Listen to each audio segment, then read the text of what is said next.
Lep pozdrav vsem skupaj, nepremičninski nasveti iz avtomobila. Tokrat bom z vami delila 5 top nasvetov, na kaj paziti pri nakupu nepremičnine. Prva zadeva, čustva, emocije.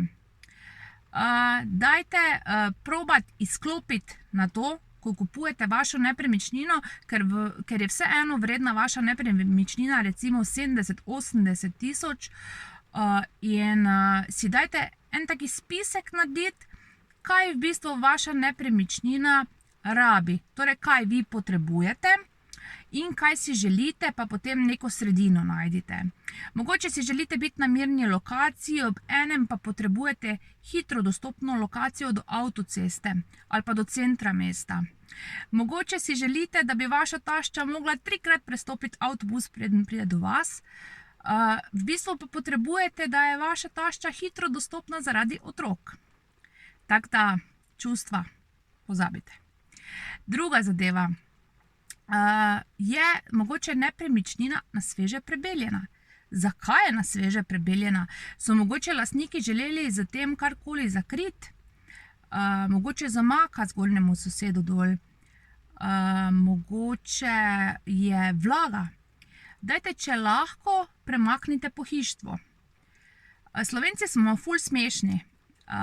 Nepremičnine kupujemo brez nepremičninskih strokovnjakov oziroma, da bi najeli nekoga za nadzor, enega gradbenega inženirja ali pa karkoli.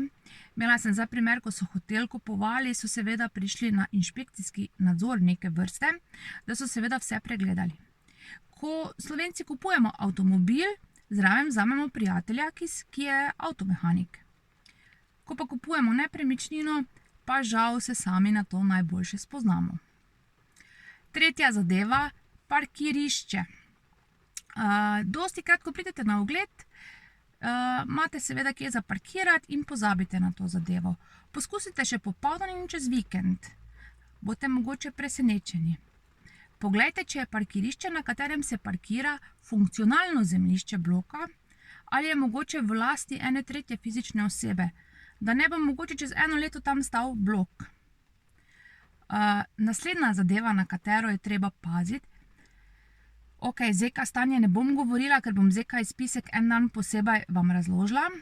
Naslednja zadeva, ki jo treba paziti, so stroški. Vedno rečete lastnikom, naj vam dajo za zadnje 3 mesece vse račune.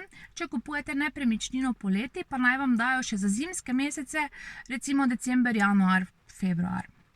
Pazite, koliko je v rezervnem skladu tudi in koliko se plačuje za rezervni sklad in kakšni so sklepi etažnih lastnikov, ker vas lahko tudi tukaj hitro čaka kako presenečenje. In še mogoče en bombonček. Pazite oziroma preverite, kdo so vaši novi sosedi. To vam govorim seveda iz lastnih izkušenj, ker nepremičnini v bistvu lahko vse menjate. Keramiko date drugo, če vam ni všeč in to. Žal, sosedov ne moremo menjati.